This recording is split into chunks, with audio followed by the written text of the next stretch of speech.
Yeah, well, I started off 2010. We started our first production in May 2010. We launched into Musgraves. We got a 3-month exclusivity deal, and 3 years before that we looked at manufacturing into crisps, and we felt it was a niche in the market for something that we could assure the consumers with the ingredients, the product and the provenance that we could deliver to the customer, you know.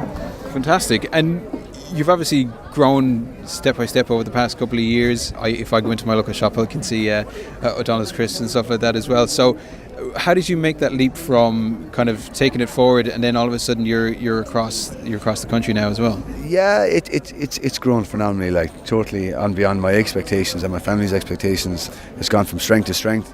We started off very slowly, very modestly. We launched two small size bags, the impulse bags, 50 small gram bags, cheese and onion and salt and vinegar, and we did a 3-month exclusivity deal with Musgraves that they could only have it just to, because the stock of potatoes we had were limited, so we could just supply into them.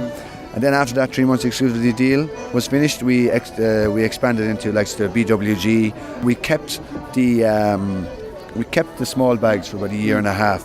So we expanded into like the Spar, Londis, your symbol groups across Ireland, and the soup values obviously expanded as well within Musgraves. So then after that, then we launched the big bags, which would be the 125 gram bag sharing bags, which are more fitted towards the supermarkets. And we got listed with Tesco's, Super Quinn. The sharing bags suited the super value market as well. So no, it's gone from strength to strength, and now here we are now at the Ploughing. We're looking at a Fendt tractor full of crisps, and we have people here running competition on how many bags are in the cab, like to win a weekend away in Dundrum House Hotel. But there's a few farmers coming up thinking they're winning the tractor. But that's another thing. But I mean, it's a wonderful story, and it's a great success story. And if there's anybody out there who's thinking about not necessarily doing crisps or getting into the food industry, what advice would you give them? Because you've obviously gone from small startup to kind of national name. So what advice would you give to them? It's very difficult, but it's not as hard as it's just if you keep working at something and you're very passionate about it, just keep at it. I've met a lot of obstacles along the way. I initially wanted to build a facility on the farm. I put a lot of money into developing the flavours and what I wanted to do and where I wanted to go in terms of market research before any money went into infrastructure. But I think one of the interesting lessons about what you've done as well is that you've grown organically.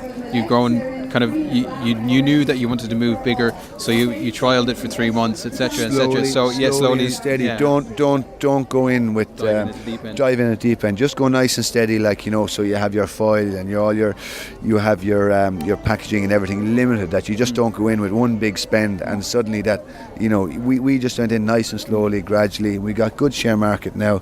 We're exporting to China, we're exporting to Canada, America, and a few other places around the world.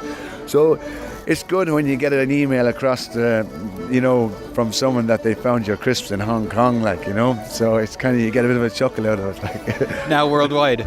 Yeah, well, nowhere near world domination, but we're modestly getting there. Brilliant. Well done, and thanks very much. Okay, thank you.